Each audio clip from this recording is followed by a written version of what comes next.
నమస్తే వీధిని స్వాగతం. లక్ష్మణ సమాజ హితం. బీజేపీ సీనియర్ లీడర్ మరి సత్య చౌదరి యాక్ట్రెస్ ప్రస్తుతం మనతో ఉన్నారు. వారిని అడిగి వారి యొక్క పరిస్థితి ఎలా ఉంది, బీజేపీలో వారి యొక్క పాత్ర ఎలా ఉంది, రాబోయే ఎలక్షన్లో వారు ఎలా ఉంటారు, ఏదైనా నియోజకవర్గం నుంచి కాన్సన్ట్రేషన్ చేస్తారా లేదా మరి ఉన్నటువంటి లీడింగ్ రోడ్లో మరి ఏదైతే సినిమాలో నటిస్తున్నారో ఆ పాత్రలు ఎలా ఉన్నాయి వారిని తెలుసుకుందాం. నమస్తే మేడం. నమస్తే అండి. ముందుగా అందరికీ నూతన సంవత్సర శుభాకాంక్షలు మా బీజేపీ పార్టీ తరఫున, అదేవిధంగా మా అసోసియేషన్ తరఫున కూడా మీ అందరికీ నేను శుభాకాంక్షలు తెలియజేస్తున్నా. చెప్పండి మేడం. బీజేపీలో 3 సంవత్సరాల క్రితం జాయిన్ అయ్యారు. సో ఎందుకు బీజేపీ వైపు మొగ్గు చూపారు? అంటే మనకి ఏదైతే హిందూతత్వం ఏదైతే ఉందో, మన మోడీ గారి ఒక వినాదం కానీ, ఈ బీజేపీ పార్టీలో దొరికే ఒక గుర్తింపు, ఒక గౌరవము, అంటే నాకు వేరే పార్టీల నుంచి ఆఫర్స్ వచ్చినా కూడా నేను బీజేపీకి ఎందుకు ఆకర్షితులైనంటే, నాకు ఇందులో ఉన్న సిద్ధాంతాలు కానీ, మహిళకు ఇచ్చే ప్రోత్సాహం కానీ, మోడీ గారు చేస్తున్నటువంటి అభివృద్ధి కానివ్వండి, ఇవన్నీ చూసి నేను పని చేయాలని మాత్రమే వచ్చాను. నేను ఏదో ఆశించి మాత్రం నేను రాలేదు. ఎందుకంటే నేను చాలామందిని ఆదర్శంగా తీసుకుని వాళ్ళని అడుగుజాడలో నడవడానికి నేను పార్టీకి పనిచేస్తున్నా. సో అదేవిధంగా ఇప్పుడు ఎందుకంటే నేను మూవీస్ చేసి ఇంత ఇయర్స్ నుంచి మూవీలో వర్క్ చేసి ఇక్కడికి వచ్చేసరికి మీరు ఇంకా మూవీలోనే పనిచేస్తున్నారని చాలామంది అడుగుతున్నారు. అంటే ఒకటండి, నేను దాని నుంచే ఈ గుర్తింపు తెచ్చుకున్నాను కాబట్టి ఇప్పటికీ 4-5 సినిమాలు చేస్తున్నాను. కాకపోతే ఏంటంటే ఇంకా ఎక్కువ టైం నేను పార్టీకి ఇవ్వాలని నేను చూస్తున్నా, ఇవ్వాలని కూడా నాకు చాలా ఇంట్రెస్ట్గా నేను వర్క్ చేస్తున్నాను. సో బీజేపీ పార్టీ మోడీ గారిని చూసి ఆకర్షితులయ్యారు అంటున్నారు కదా. సో అంటే ఏ విషయం పైన ఎందుకు మోడీ గారు ఆకర్షితులయ్యారు? రాష్ట్రంలో చాలా పార్టీలు ఉన్నప్పటికీ, రాష్ట్రంలో లీడర్లు ఉన్నప్పటికీ కానీ మోడీ గారి పైన అంత అవగాహన ఎలా ఏర్పడింది? అంటే మనము దాన్ని కానీ తీసుకుంటే మాత్రం బీజేపీలోని ఉన్నటువంటి ఒక సిద్ధాంతాలు, మోడీ గారు చేస్తున్నటువంటి డెవలప్మెంట్స్, మోడీ గారు తీసుకొస్తున్నటువంటి కొత్త రకమైనటువంటి ఒక రాజకీయ ఉరడవరి, అది ఏ విధంగా అంటే ఈరోజు కూడా మనం చూస్తున్న చాలా పార్టీలు వచ్చాయి, అసలు భూస్థాపితం అయిపోయినాయి. కొన్ని పార్టీలు అయితే చెప్పుకోవడానికి కూడా మనకి గుర్తులేని పరిస్థితుల్లో ఉన్నాం మనం. అదేవిధంగా చూసుకుంటే గత కొంతకాలంగా బీజేపీకి కాంగ్రెస్ అనుకుంటూ వచ్చినటువంటి కాంగ్రెస్ పార్టీ కూడా ఉలికి కోల్పోయింది. సో ఈ పరిస్థితులలో నాకు అంటే మనం ఏదైతే ప్రజలకి చెప్తున్నామో అది చేయడము, ప్రజలకి చెప్పేదే చేయడము, చెప్పిందే చేస్తున్నారు కూడా. సో ఆ విధంగా మోడీ గారు వెళ్తున్నటువంటి పద్ధతి కానివ్వండి, ఆయన చూపిస్తున్నటువంటి ఈరోజు మన ఈ రాష్ట్రానికి కాను అన్ని రాష్ట్రాలు కూడా ఆయన ఒక పెద్ద తండ్రిగా, ఒక పెద్ద దిక్కు మనకి ఎలా అయితే మన ఇంట్లో మనల్ని అందరినీ రోల్ మోడల్గా చేస్తూ మన అందరినీ ఒక ఘాటి మీద పెట్టి నడిపిస్తుందో, ఆ విధంగా మోడీ గారు మనల్ని అందరినీ కూడా ఇంత శాంతి భద్రతలు కావచ్చు, మనకు ఏదైతే మనకి ఏ అవసరం ఉన్నా కూడా కేంద్రం నుంచి అన్ని రకాలుగా మనకి ఎంకరేజ్మెంట్ ఇస్తూ, అన్ని రకాలుగా ఈరోజు తెలంగాణ ప్రజలను కాపాడుకుంటూ, అన్ని రాష్ట్రాల వాళ్ళని కూడా ఈ రాష్ట్రం ఆ రాష్ట్రం అనుకుంటూ ప్రతి రాష్ట్రంలో ఆయన రోజు తిరుగుతూ, అంటే ఏ రోజు కూడా ఆయన ఇంట్లో ఉన్నది నేను చూడలేదు. అదేవిధంగా మనం చూసుకుంటే బీజేపీలో ఉన్నటువంటి సీనియర్ మోస్ట్ నాయకులు చూస్తే మన లక్ష్మణ్ గారు కావచ్చు, మళ్ళీ అదేవిధంగా కిషన్ రెడ్డి గారు, డి కరుణమ్మ, ఇలాంటి పెద్ద పెద్ద నాయకులు, మొన్న మనం చెప్పుకుంటున్న మా అధ్యక్షులు బండి సంజయ్ గారికి నేను ఈరోజు న్యూ ఇయర్ సందర్భంగా శుభాకాంక్షలు తెలియజేసుకుంటున్నా.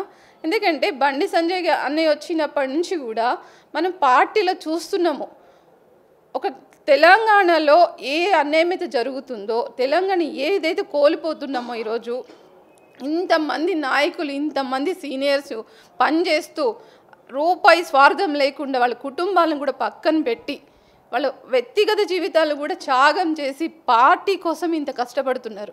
ఇలాంటి వాళ్ళని చూసినప్పుడు ఇంకా మాలాంటి మహిళలు ఇంకా రావాలి, మాలాంటి సెలబ్రిటీస్ ఇంకా రావాలి పార్టీలోకి. సో ఈ రకమైనటువంటి ఒక ఆకర్షితులు, ఈ రకమైనటువంటి ఒక సంతోషం, ఇలాంటి ఒక పట్టుదల, కసి, అంటే మనము ఏదైతే కోల్పోతున్నామో మన భవిష్యత్తు తరాలు, మన పిల్లలు, ఎందుకంటే మనం చూస్తున్నాం ఇప్పుడు ఉద్యోగాలు అన్నారు లేవు, 3 ఎకరాల భూమి అన్నారు లేదు, రైతులకి ఇదన్నారు అది లేదు, డబుల్ బెడ్రూమ్ ఇల్లు అన్నారు ఏవి లేవు, అన్ని అబద్ధాలు, అన్ని బట్టబాజీ మాటలు చెప్తూ ప్రజల్ని మోసం చేస్తుంటే మనం ఇంకా మోడీ గారి సిద్ధాంతాలు బయటికి తీసుకురావాలి, ఇంకా మనం ఇంకా వర్క్ చేయాలి, ఇంకా డెడికేషన్గా మనం పని చేయాలి. పార్టీని ఇంకా కొన్ని గ్రామాలలో మహిళలు ఏ విధంగా అయితే తీసుకెళ్తారో అంతకు మించి మనం పార్టీలకి కట్టుబడి, పార్టీ సిద్ధాంతాలు కట్టుబడి మనం పనిచేయాలి. సో ఆ విధంగానే నేను పార్టీలో ఉండి పార్టీ యొక్క కట్టుబాటులకి పార్టీ యొక్క సిద్ధాంతాలు నమ్మి వాళ్ళ క్రమశిక్షణలోనే మేము ఈరోజు పార్టీలో పనిచేస్తున్నాం. ఎందుకంటే చాలా పార్టీలు మనం చూస్తున్నాము, సీట్లు వచ్చిన దాకా పార్టీ జెండా వేసుకుంటారు, పార్టీ కండువా కప్పుకొని ఉండడం, అది గెలవగానే ఏమవుతుందంటే మళ్ళీ ఫిరాయించి వెళ్ళిపోవడం. కానీ మా బీజేపీలో చూస్తే అట్లా లేదు. పదవుల కోసమనో లేకపోతే ఈరోజు వాళ్ళ యొక్క వ్యక్తిగత అవసరాల కోసమనో బీజేపీలో ఎవ్వరూ లేరు. ఈరోజు బీజేపీలో ప్రతి ఒక్క లీడరు, ప్రతి ఒక్క కార్యకర్త, ప్రతి ఒక్క నాయకులు కూడా పార్టీని ఇంకా ముందుకు తీసుకెళ్ళాలి, ప్రజలకు మంచి చేయాలి, ప్రజలని ఇంకా మన చైతన్యవంతులు చేసుకుంటూ ముందుకెళ్ళాలి. ఈ సిద్ధాంతాలతోటి మేము ఇన్ని ఏళ్ల నుంచి ఎంతోమంది కష్టపడ్డారు. ఈరోజు బీజేపీ పార్టీ ఉందంటే ఏ ఒక్కళ్ళతోటో కాదు, ఇది అందరి కష్టము. ఈరోజు మోడీ గారు ఎంత కష్టపడి ఎంత ఇది చేసి చాలామంది కష్టంతో ఈరోజు ఈ పార్టీలో నిలబడింది. ఈ యొక్క నిలబడ్డ దానికి మేము కట్టుబట్లయ్యి మేము ఈ పార్టీ సిద్ధాంతాలు నమ్మి వీళ్ళొక క్రమశిక్షణలని మేము ముందుకెళ్ళాలని, ప్రజలకు సేవ చేయాలని, ప్రజలకి ఏదో మా వంతు మా సహాయము మా కుటుంబం నుంచి, మా కుటుంబమే ఒకటే కాదు, ఈరోజు మన భారతదేశంలో మన తెలంగాణ చూసుకుంటే ఈరోజు తెలంగాణ ప్రజలు చాలా కోల్పోయాం. ఇలాంటివన్నీ ముందుకు తీసుకెళ్ళాలంటే మాలాంటి మహిళలు ఇంకా ముందుకు రావాలి. సో దీన్ని నమ్మి నేను పార్టీలో వర్క్ చేస్తున్నా. సో ఏదన్నా కాన్సన్ట్రేషన్ చేస్తున్నారా? మన జరిగిన జిహెచ్ఎంసీ ఎలక్షన్స్లో కానీ ఏమన్నా ట్రై చేశారా? నేను ఫస్ట్ నుంచి మీకు అదే చెప్తున్నా. నేను లక్ష్మణ్ గారి అడుగుజాడల్లో, కిషన్ రెడ్డి గారి అడుగుజాడల్లో, మా రఘునందన్ గారి అడుగుజాడల్లో, డీకే అరుణమ్మ ఆదేశాల మేరకు మా బండి సంజయ్ అన్న ఏది చెప్తే వాళ్ళు ఏ పని ఇచ్చినా కూడా అన్న నేను చేస్తాను, నాకు మీరు ఏ పని చెప్పినా నేను చేస్తాను, మీరు ఏది చెప్పినా ఆ బాధ్యతకు నేను కట్టుబడి ఉంటానని నేను ఈ రోజు వరకు కూడా నేను పార్టీకి చెప్పిన మాట, నేను ఆ రోజు ఇచ్చిన ప్రామిస్ ఈ రోజు వరకు నేను అదే కంటిన్యూ చేస్తున్నా. జిహెచ్ఎంసీ ఎలక్షన్లో భారతీయ జనతా పార్టీ అనూహ్యంగా గెలిచింది, ఎలా అనిపిస్తుంది? అంటే ఒకప్పుడు వీళ్ళు టీఆర్ఎస్ వాళ్ళు కాలర్ ఎగరేసుకుంటూ కొమ్ములు ఎగరేసుకుంటూ వీళ్ళు మాట్లాడిన మాటలే వాళ్ళకి 2 నాలుకేళ్ళ ధోరణితో మాట్లాడారు. 4 సీట్లు అంటే ఈరోజు చెంపదెబ్బ కొడితే గుయ్యం అనిపిస్తుంది. ఆ తీరుగా ఈరోజు 48 సీట్లు మేము గెలుచుకున్నాం. ఇంకా వాళ్ళు అట్లా ఇట్లా చేసినందుకు, లేకపోతే ఈరోజు ఇంకా ఎక్కువ సీట్లు వచ్చేవి మాకు. కాకపోతే మేము న్యాయంగా ధర్మంగా ఈరోజు సిద్ధాంతాలు కట్టుబడి ప్రజల్ని ఏదైతే మేము అభిపెట్టలే, ప్రజల్ని మోసం చేయలే, అబద్ధ ప్రచారాలు మేము చేయలే, చెప్పని పనులు మేము చెప్పలేదు, మేము చెయ్యని పనులు మేము ఇది చేస్తాం అది చేస్తామని చెప్పలే. ఈరోజు తెలంగాణ ప్రజలు మమ్మల్ని నమ్మిరు. ఈరోజు బీజేపీ పార్టీని నమ్మిరు కాబట్టి ఇంత మెజారిటీ వచ్చింది. సో ఈ ఒక సంతోషాన్ని, ఇది కేవలం మా అన్నలు కష్టపడ్డ కష్టానికి ఫలితం. ఇది ప్రజలకు మంచి చేయాలని ఒక ఆకాంక్ష, ఒక పట్టుదల, ప్రజలకు ఏదో ఒకటి చేయాలి కదా, ప్రజల్ని చైతన్యవంతులు చేయాలి. సో ఈ సిద్ధాంతాలకు మాకు ఇంత వచ్చినందుకు ఇదంతా కూడా మా అన్నలకి ఎరేట్ కాబట్టి మా అన్నలకి మేము ఎప్పటికీ కృతజ్ఞతలు చెప్తూ మేము ఇంకా ముందుకు వెళ్ళాలని మేము అనుకుంటున్నాం. సో బీజేపీ పార్టీ అంటే హిందుత్వాన్ని నమ్ముకున్న పార్టీ, హిందువుల కోసమే పనిచేస్తున్నట్టు అంటున్నాం. మరి దీన్ని ఎలా చూడాలి? అంటే మేము అదే చెప్తున్నాం, హిందుత్వానికి కట్టుబడి ఉంది కానీ వేరే మతస్థులకి మేము అతీతం కాదు, అందరము ఒకటే, మనం భారతీయులము, ఈ కులము ఆ మతము కాదు. ఇది హిందూ తత్వంతో ఉండి మేము అన్ని కులాలను కూడా మేము గౌరవిస్తాం, మేము అన్ని కులాలను కూడా మేము స్వాగతిస్తున్నాం, అన్ని కులాలకు కూడా మేము ఎవరిని కూడా కించపరచట్లేదు, ఎవరికి రావాల్సిన గౌరవం వాళ్ళకి ఇస్తున్నాం. కానీ మా హిందుత్వాన్ని మమ్మల్ని ఎవరన్నా కించపరిచినా, మమ్మల్ని అవమానపరిచినా మేము చాలా సున్నితంగా తిరస్కరిస్తున్నాం. కానీ అందరిలాగా మేము మాటల ధోరణితోటో లేకపోతే రాజకీయ భాష కూడా మర్చిపోయే విధంగా విమర్శలు చేయలేదు ఏ రోజు కూడా. సో దానికి మేము ఏంటంటే ఒక పార్టీ ఏదైతే మాకు సిద్ధాంతం నేర్పిందో, మా పార్టీలో ఏ క్రమశిక్షణ అయితే ఉందో ఆ విధంగానే ముందుకు పోతున్నాం. సో వ్యక్తిగతంగా మరి కెరీర్ ఎలా ఉంది, అవకాశాలు ఎలా వస్తున్నాయి? అవకాశాలు అంటే నేను ఇప్పుడు ఫుల్ టైం పార్టీకి వర్క్ చేయాలనుకుంటున్నా. అంటే ఒక 1 మంత్ బ్యాక్ ఒక 2 మూవీస్, పెద్ద మూవీస్ నేను కమిట్ అయ్యాను. ఇంకా అది తర్వాత అవి కంప్లీట్ చేసిన టోటల్ టైం మొత్తం నేను పార్టీకి టైం పెట్టాలని ఆలోచిస్తున్నాను. సినిమాలో నటిస్తున్న పార్టీ వైపు అంటే నేను మొన్న కరోనా టైంలో ఎలాగో మీకు అందరికీ తెలుసు 8 నెలలు ఇండస్ట్రీ కూడా మొత్తం ఎక్కడికక్కడ ఆగిపోయిందని. సో మళ్ళీ ఏదైతే ఉన్నాయో బ్యాలెన్స్ వరకు ఉన్న కొన్ని మూవీస్, అలాగే 2-3 మూవీస్ ఇంకా మళ్ళీ మనము చెయ్యాలి. అంటే మేమేమి పెద్ద ఉన్న కుటుంబం నుంచి వచ్చిందని కాదు. నేను ఒక రైతు బిడ్డని. అంటే ఇంకా చెప్పాలంటే మా ఫాదర్ మేమందరం కూడా చాలా కష్టపడి పైకి వచ్చిన వాళ్ళము. ఇప్పటికి కూడా నేను కష్టపడి నా కుటుంబానికి నేను సపోర్ట్ చేస్తున్నాను. ఇంకా ఇప్పుడు పార్టీలోకి వచ్చాక అంటే నేను పార్టీని చూసుకుంటూ నా ఫ్యామిలీని కూడా చూసుకుంటున్నా. సో మరి మీ ఫ్యామిలీ వాళ్ళ ప్రోత్సాహం ఎలా ఉంది? రాజకీయం అంటే తల బురద జల్లే అవకాశం ఉంటుంది. అంటే ఒక్కటేనండి, నాకు నా ఫ్యామిలీ ఎలా చూసుకుంటుందో నా పార్టీలో పెద్దలు కూడా నన్ను అంత ప్రేమగా అంత మర్యాదగా నన్ను చూసుకుంటున్నారు. దీనికి నేను చాలా రుణపడి ఉంటా. ఎందుకంటే ఆ ఫ్యామిలీ నన్ను ఏదైతే నమ్మి నాకు ఒక ధైర్యాన్ని ఇచ్చి ఒక ప్రోత్సాహం ఇచ్చి నన్ను ఈరోజు పార్టీకి పంపించారు. అదే పార్టీలో నాకు అంతకంటే ఎక్కువగా ఉన్న వాళ్ళందరూ బండి సంజయ్ అన్న కావచ్చు, ఈరోజు లక్ష్మణ్ గారు కావచ్చు, ఇంతమంది నన్ను ఒక ఇంటి బిడ్డను ఎలా చూసుకుంటారో, ఇంత మర్యాద ఇవ్వాలో అంత నాకు ఇస్తున్నారు. కాబట్టి నేను ఇంకా యాక్టివ్గా వర్క్ చేస్తున్నాను. యాక్టింగ్ చేసేటప్పుడు ప్రజలకు చాలా దూరంగా ఉంటారు. సో రాజకీయం రాగానే ప్రజలు మీద పడే అవకాశం కూడా ఉంటుంది. విఐపి హోదా నుంచి మరి ఇది కూడా విఐపి హోదా అయినా కానీ ప్రజల మధ్యలో బాగా మాస్ పీపుల్కి చేరగావాలి. మరి ఎలా ఉంటారు? అంటే ఒక్కటేనండి, అక్కడైతేనేమో ఏసీలో కూర్చొని క్యారిబిన్లలో కూర్చొని మేము షూటింగ్లు చేసిన సందర్భాలు మాకు చాలా ఉంటాయి. కానీ ఇక్కడికి వచ్చేసరికి ప్రజాస్వామ్యం ఇది. మనము ఎప్పుడైతే ఒక సెలబ్రిటీ హోదా నుంచి ప్రజలుగా ఒక లీడర్గా మనం ఎదగాలన్నప్పుడు వాళ్ళ సాధక బాధకలు అన్నీ కూడా మనం తెలుసుకోవాలి. నేను అది తెలుసుకోవాలి. వాళ్ళకి ఏదో ఒక మంచి చెయ్యాలి, నా వంతు కృషి నేను పార్టీకి చెయ్యాలి అన్న ఒక సిద్ధాంతాన్ని పెట్టుకుని ఒక గోల్ పెట్టుకుని నేను బయటకు వచ్చాను. కాబట్టి నాకు ఇప్పుడు మాస్ పీపుల్స్ వచ్చినా ఎవరు మాట్లాడినా అందరితోటి నేను ప్రేమగా మాట్లాడతాను. ప్రేమగా వాళ్ళు ఏది అడిగినా కూడా నేను చాలా ఓపికతోటి, తెలియకపోతే నేను ఇంకా తెలుసుకుని సమాధానం కూడా చెప్తాను. అట్లా. సో పార్టీలో సామాన్య కార్యకర్తను కొనసాగుతారా? పదవులు ఏమైనా ఆశిస్తున్నారా? ఏం ఆశించలేదంటారా? అంటే నాకు ఇప్పుడు స్టేట్ ఎగ్జిక్యూటివ్ ఇచ్చారు. నేను ఏ రోజు కూడా నాకు ఇది కావాలని అడగలేదు. కాకపోతే వాళ్ళు నాకు ఏ గౌరవం ఇచ్చినా నేను దానికి శిరసు వంచుకుని ఎంత ఎదిగినా కూడా ఒందిగి ఉండాలని నేను చూసిన లీడర్సు, నేను వాళ్ళ జీవిత కథలు విన్నది. ఈరోజు నేను చాలామందిని మోటివేట్గా తీసుకున్నాను. ఎందుకంటే స్మృతి ఇరానీ గారు కావచ్చు, మన డీకే అరుణ గారు కావచ్చు, అలాగే ఇంకా ఎక్కువగా చెప్పాలంటే బండి సంజయ్ గారిని ఎన్ని బాధలు పడ్డారు. మొన్న మనం కూడా చూసాం దుబ్బాక ఎలక్షన్స్ అప్పుడు ఒక పార్లమెంట్ మెంబరు, ఒక ఎంపీ, ఒక రాష్ట్ర అధ్యక్షుల్ని ఆ విధంగా పోలీసులు అవమానపరిచినా కూడా ఆయన ప్రజల్లోనే ఉన్నారు. సో ఇలాంటి వాళ్ళని చూసినప్పుడు నాకు అనిపిస్తుంది వీళ్ళ కోసం వీళ్ళు ఇంత చేసినప్పుడు ఒక మహిళగా నేను ఇంకెంతనా చేయగలుగుతా. ఈ పార్టీ కోసం నా ప్రాణాన్ని త్యాగం చేయాలన్న ఒక ఆకాంక్ష నాలో వచ్చింది. సో అదేవిధంగా నాకు ఏ బాధ్యత ఇచ్చినా కూడా దానికి నేను కట్టుబడి పార్టీకి పనిచేయడానికే వచ్చాను నేను.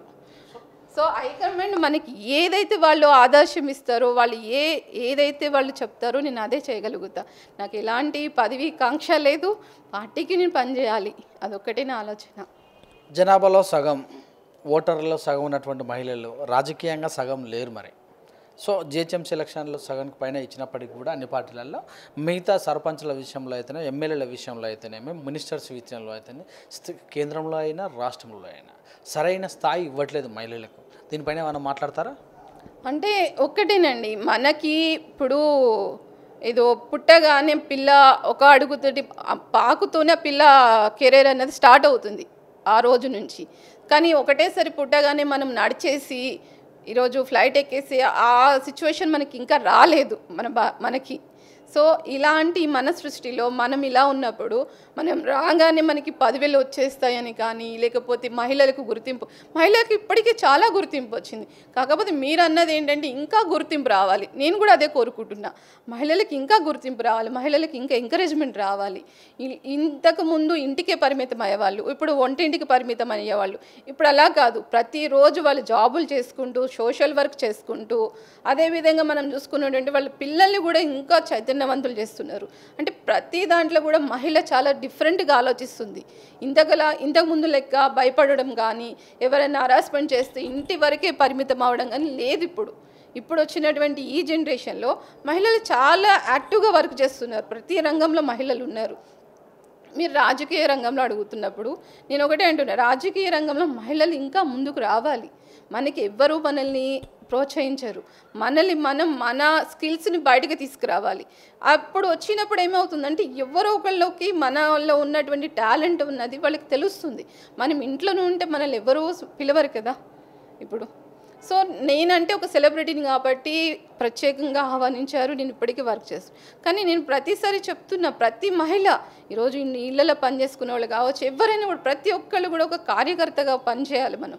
ఎందుకంటే ఇది మన పార్టీ, మన బీజేపీ అనేసరికి మన హిందూ పార్టీ, మన భారతీయుల పార్టీ. ఇది మనము ఏదైతే సిద్ధాంతాలు నమ్ముని మనం ఇందులోకి వస్తామో దానికి మనం కట్టుబడి ఉన్నంతసేపు మనము పార్టీకి వర్క్ చేయాలన్న ఒక సిద్ధశుద్ధితోటి, ఒక పట్టుదలతోటి మనం వర్క్ చేయాలి. సో అదేవిధంగా మహిళలు ఇంకా ముందుకు రావాలని నేను కూడా ఎప్పటి నుంచి ప్రతి ఒక్క ఇంటర్వ్యూలో కానివ్వండి, ప్రతి ఒక్క డిస్కషన్లో కూడా నేను అదే చెప్తా.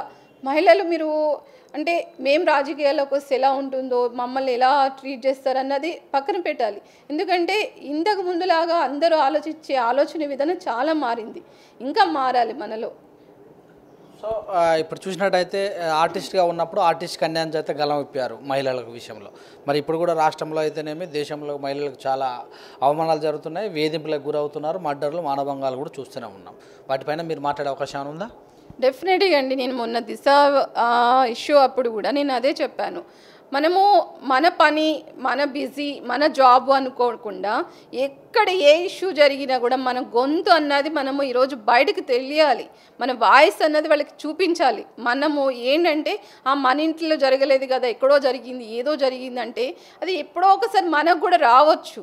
సో నేను అదే చెప్తున్నా, ప్రతి దాని మీద మన సోషల్ సర్వీస్ అన్నది మన సొసైటీలో ఉంటున్నాం. సొసైటీకి మన వంతు, మన బాధ్యతగా మనం ఫీల్ అవ్వాలి. సో ఈ పరిస్థితులలో ఏమవుతుందంటే ఆడపిల్లల మీద ఇప్పటికీ కూడా ఇలాంటి చిన్న పిల్లల మీద జరిగినప్పుడు నాకైతే అసలు కోపం ఆగదనమాట. ఎక్కడున్నా కూడా బయటకు వస్తాం, మీడియా ముందుకు వస్తాం, మీరు అందరూ చూస్తూనే ఉంటారు, ప్రతిసారి మీడియా ముందుకు వస్తూనే ఉంటా. నాకు ఏంటంటే ఇంకా కొత్త చట్టాలు రావాలి ఆడవాళ్లకు భద్రత కల్పించడంలో. ఈరోజు తెలంగాణ ప్రభుత్వం విఫలం చెందింది. ఆడవాళ్ళ రక్షణ లేదు, మహిళలకు రక్షణ లేదు, చదువుకునే పిల్లలకు రక్షణ లేదు.